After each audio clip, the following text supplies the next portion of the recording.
Hello, my name is Ann Simpson, and I am the Adult Services Librarian here at the Winter Park Public Library. Today I'm going to be discussing ebooks and the way that they do and do not integrate into our new catalog system, Discovery. Ebooks through Overdrive have been somewhat integrated into our new catalog. That means that you can search for, check out, and place holds on items in Overdrive through the catalog Discovery. However, you cannot renew or return items directly from the catalog. In order to do either of those actions, renewing or returning, you would have to log in through Overdrive and manage your account that way. So, for today, we're going to start at the Winter Park Public Library webpage, which is wppl.org. If there's an item that you would like to search for, you can use the search bar at the top of the page to search the catalog. You can click on My Account in order to manage your account, and you can check out the tutorial that focuses on how to manage your account for more information. Your third option is under Books and More. You can click on Search the Catalog. That's the option I'm going to choose today. This is the home screen of our new catalog, Discovery. Again, there's a search bar at the top with advanced options here.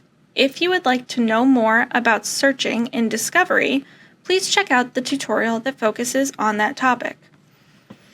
For today, I'm interested in finding a new ebook to read. And because it's October and Halloween is coming up, I want to read something by Stephen King. So I'm going to search for Stephen King in the search bar. Now, this is not a perfect search because the first couple of results are not what I'm looking for.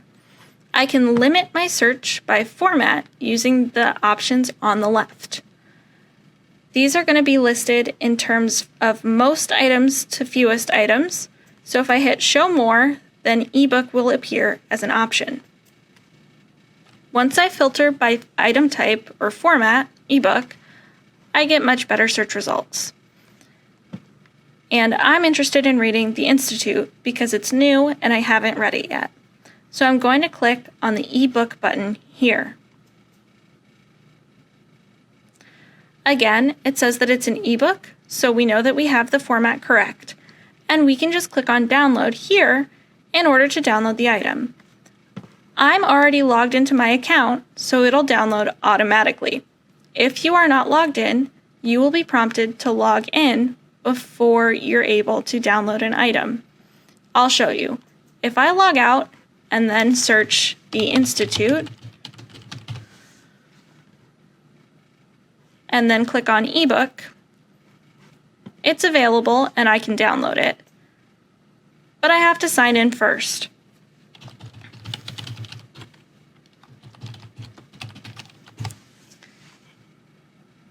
Now that I've signed back in, I'm able to choose the format for my ebook download. You can choose EPUB if you would like to read the ebook anywhere, Kindle if you would like to read the book on a Kindle device, and Overdrive Read if you would like to read the book in the Overdrive browser reading system. I like to read on my Kindle Paperwhite, so I'm going to choose Kindle ebook as my format. Once I've made my selection, I can click on OK. Once that loads, you can see that the item is checked out until the 27th. At this point, I can choose to begin the download now or download the book later. I would recommend that you always choose Download Later.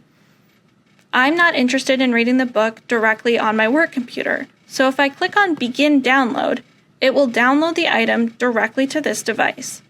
I would like to read the book on my Kindle later on, which is something I have to do through Overdrive, so I would like to access the book later. And at this point, it doesn't look like anything has changed. If we go into My Account, and then Account Activity, we can see all of the items I have on loan. And we can see right here, The Institute is the book that I just checked out. I have a couple of other ebooks checked out on this account, And you can see them all listed here. The e-audiobook functions the same as an ebook in terms of our catalog. You can see that items that are not ebooks, like this book by Kate Atkinson, has the option to renew the loan underneath, whereas the ebooks and e-audiobooks only let you download them. That's because you would have to go through Overdrive in order to get a renewal. Now let's say I'm done with Private Gold, I've had it for long enough, and I would like to return it. That's not an option I have in the catalog. There's no return button here, and there's no way for me to return the book through Discovery. Instead, I would have to go through Overdrive in order to process that return. The easiest way to get to Overdrive is to go back to the library's homepage and click on eBooks and Audiobooks under the Books and More tab on the menu bar. That will send us directly to Overdrive, and I'm already signed in, so I can just click on this book button to go to my shelf. There we can see all of the items that I have checked out. I'm not interested in this book anymore because I've already finished it. So I can click on the return button here to send it back. Additionally, you can see that I can read these books with my Kindle through Overdrive, but that was not an option that I had in Discovery. So once I click on return, I will be forced to confirm that I want to return the item, which I do, so I'm going to click on Return Title. And now you can see that that item is no longer listed on my loans. If we click back into the Discovery tab that I have open here, you can see that Private Gold is still listed on my account. That's because Discovery and Overdrive only sync their information every 15 minutes. So the last time my information synced was 3 minutes ago at 3:55. I can either wait another 12 minutes, or I can click on this Synchronize ebook info button here on the left to synchronize that information now. Because Discovery is a lot more integrated than Overdrive was, sometimes you'll have to refresh ebook information by clicking on Synchronize ebook info in order to update what you have checked out to be the most accurate. Now you can see that what I have checked out in Overdrive, Circe, and the Institute reflects what Overdrive shows. So, to recap, I can search for items and check them out in the catalog, and I can also place them on hold. If there was a book I wanted to place on hold, let's say Louise Penny just put out a new book called All the Devils Are Here. If I want to read that ebook, I can search for her name in the catalog, and then there it is. To access the ebook, I'll just click on the ebook format, and then we can see that it's not available. But I am able to place it on hold. I can click this Place Hold button and select my format later when it's time to check out the book. For now, all I have to do is hit Submit Hold,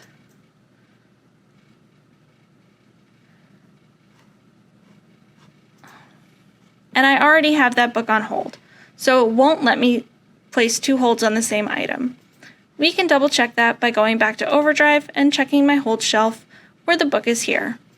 We can also go back into my account and check my hold shelf here and see that the book is on hold, and so is the ebook. I'm number 15 in line, so it's going to be a while before I can read the book.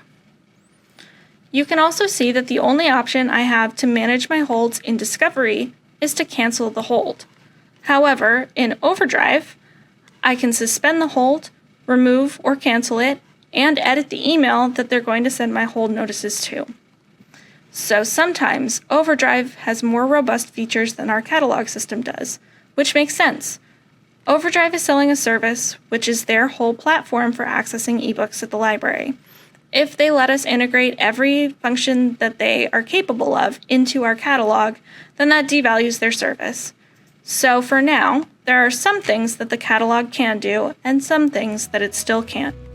I hope that this was a helpful tutorial, and if you have any questions about ebooks and our new catalog discovery, please call the library or come in and ask anyone here. We're happy to help. Thank you.